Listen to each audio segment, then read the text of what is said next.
बिस्मिल्लाहिर्रहमानिर्रहीम, अस्सलाम वालेकुम व्यूअर्स, मैं हूं फारूक जौहरी और आप देख रहे हैं जौहरी स्पीक्स। मेरा ऑफिशियल यूट्यूब चैनल है।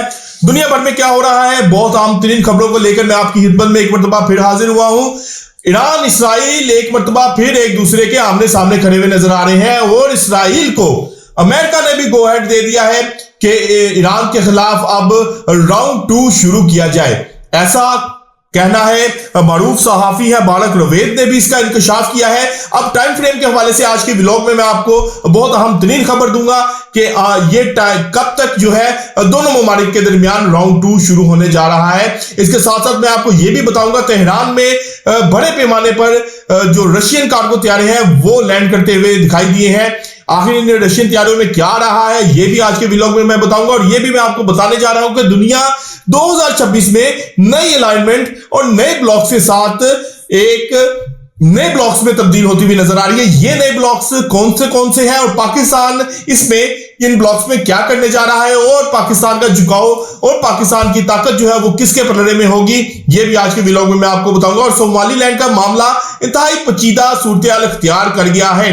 आने वाले दिनों में क्या सोमालीलैंड के मामले पर इसराइल और सऊदी अरब और तुर्की एक दूसरे के आमने सामने आएंगे, ये भी मैं आपको बताऊंगा। और इसके हवाले से इस व्लॉग में मैं आपको ये खबर भी देने जा रहा हूं कि भारत ने अपने हिस्ट्री की सबसे बड़ी डिफेंस डील साइन कर ली है। ये डिफेंस डील किसने हुजम की है और इस डिफेंस डील में भारत क्या लेने जा रहा है, इस हवाले से भी आज के व्लॉग में बहुत अहम तरीन खबर देने जा रहा हूं। लेकिन तमाम खबरों की डिटेल्स में जाने से पहले जौहरी स्पीक्स को सब्सक्राइब करना ना भूलेगा, बेल आइकन का बटन प्रेस करना ना भूलेगा और कमेंट बॉक्स में अभी आना से हमें जरूर कहा कीजिएगा कि आपने हमारे व्लॉग को कैसा पाया है। तो बढ़ते हैं व्यूअर्स अपनी पहली अहम तरीन स्टोरी की जानिब। 2026 का आगाज है, नए साल का आगाज।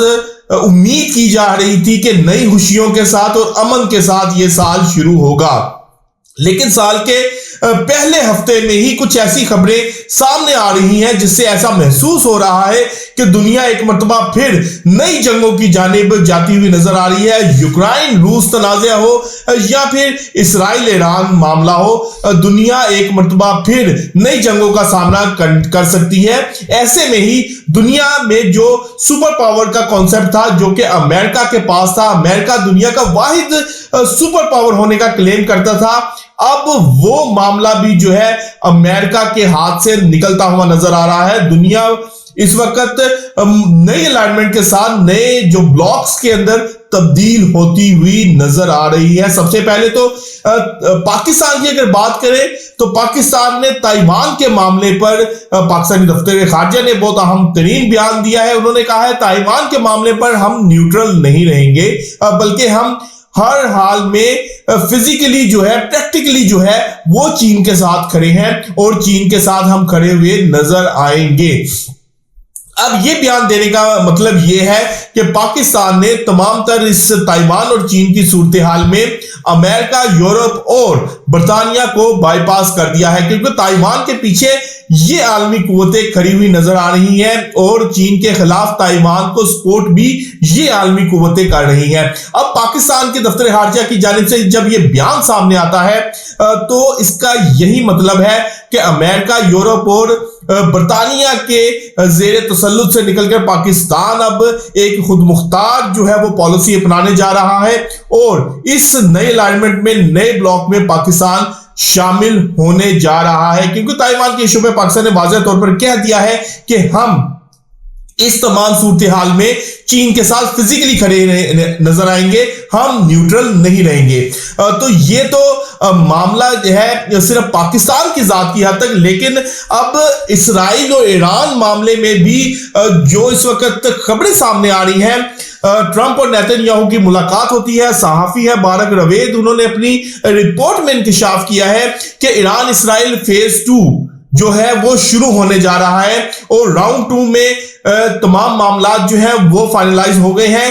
ट्रंप ने ग्रीन सिग्नल भी दे दिया है, हमने जिस तरह से गुज़िश्ता व्लॉग में भी आपको बताया था, लेकिन अभी सिर्फ टाइम फ्रेम जो है वो तय होना बाकी है कि किस टाइम के ऊपर ईरान के ऊपर स्ट्राइक की जाएंगी। दूसरी जानिब ईरान भी मुकम्मल तौर पर तैयार नजर आ रहा है। गुज़िश्ता 48 घंटों में 5 रशियन कार्गो तैयारे जो है वो तेहरान में लैंड हुए हैं और जराए ये भी बता रहे हैं कि इन तमाम तैयारों के अंदर जो है वो असलहा और चीनी असलहा भी शामिल है, और इसमें बड़ी तादाद में जदीद तरीन जंगी साजो सामान भी शामिल है। यानी कि ईरान भी अपने तौर पर जो है वो तैयारी कर रहा है और इसराइल को भरपूर जवाब देने के लिए तमाम मामला को जो है वो आगे चलाया जा रहा है। दूसरी जानिब जहां ईरान इसराइल का फेज 1 जो है हमने देखा, राउंड 1 2025 में देखा, 2026 में ऐसा महसूस हो रहा है राउंड 2 शुरू होने जा रहा है। वहीं पाकिस्तान और भारत के दरमियान भी तमाम मामला जो है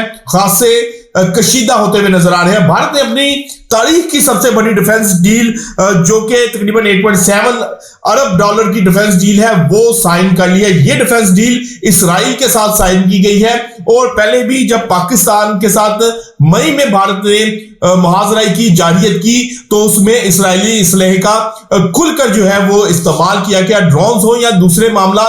इसराइल ने भारत की मुकम्मल सपोर्ट की। अब भी भारत इसराइली असलहे को जो है वो तरजीह दे रहा है। जदीद तरीन जो एडवांस किट्स खरीदी गई हैं जिनके जरिए वो अपने तेजाज तैयारों को, राफेल तैयारों को और जो Su-30 तैयारे हैं उनको अपग्रेड कर रहा है। और अब भारत जो है वो इसराइल से सबसे ज्यादा असलाह खरीदने वाला मुल्क भी बन गया है। तो ये तमाम जंगी तैयारियां जाहिर बात है पाकिस्तान के लिए हो रही है। पाकिस्तान अपने एंड पे मुकम्मल तौर पर तैयार है और भारत को इस दफा 9 मई से बड़ा जो है वो सरप्राइज देने के लिए हम बेताब भी हैं और बेकरार भी हैं कि भारत को क्या हम किस तरह से जो सरप्राइज देंगे वो पूरी दुनिया भी देखेगी। और आखिर में व्यूअर्स सोमालिया का मामला है। सोमालीलैंड जो है वो इसराइल ने सबसे पहले जो है वो तस्लीम किया। अब आने वाले दिनों में ये मामला खासा पेचीदा होता हुआ नजर आ रहा है। इस मामले के ऊपर भी जो दुनिया है वो डिफरेंट ब्लॉक्स में तब्दील होती हुई नजर आ रही है। सबसे पहले तो जब इसराइल ने सोमालीलैंड को तस्लीम किया तो तुर्की और सऊदी अरब की जानिब से इसके ऊपर खासा सख्त मौकफ सामने आया और कहा गया कि इस किस्म की जो प्रैक्टिसेस हैं, इस किस्म के जो मामलात हैं, इनको बर्दाश्त नहीं किया जाएगा। अब इसराइल के बाद यूएई ने भी सोमालीलैंड को तस्लीम कर लिया है। ना सिर्फ तस्लीम किया है बल्कि वहां पर इमिग्रेशन भी अपनी यानी कि जो वीजा सिस्टम है वो भी खोल दिया है, और जो सोमालिया से आने वाले लोगों के लिए यूएई के वीजे बंद करके सोमालीलैंड के लिए वीजे खोल दिए गए हैं। तो इस मामले के ऊपर भी मामला खासा गंभीर है।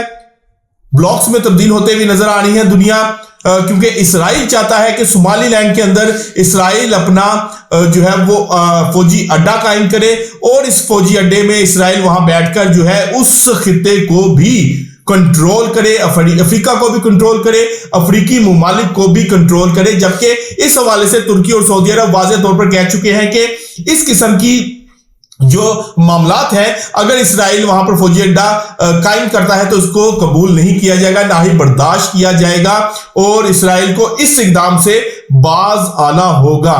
तुर्की और इसराइल का मामला जो है वो खासा पेचीदा होता हुआ नजर आ रहा है, और 2026 का साल ऐसा महसूस हो रहा है कि कहीं ना कहीं हो सकता है ये दोनों ममालिक एक दूसरे के डायरेक्ट आमने सामने ना आए बल्कि किसी तीसरे मुल्क के अंदर दोनों ममालिक के दरमियान प्रॉक्सी मामला जो है वो शुरू हो जाएं, क्योंकि इसराइल शाम की हुकूमत के हवाले से भी, शाम के हवाले से भी इस हवाले से बरमला कह चुका है और शाम को 4 हुकूमतों में तब्दील करने के हवाले से भी काम कर रहा है, जिसके राह में सऊदी अरब और तुर्की जो है वो रुकावट है।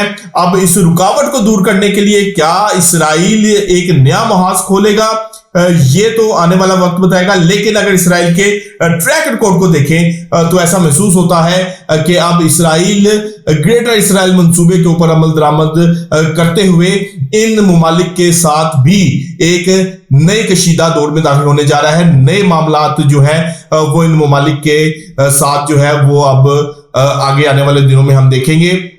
और जो इस वक्त मामलात हैं सऊदी अरब की जानिब से भी जो है वो इसराइल को शटअप कॉल दी गई है, और तुर्की भी इस हवाले से वाज़ेह तौर पर स्टैंड ले चुका है।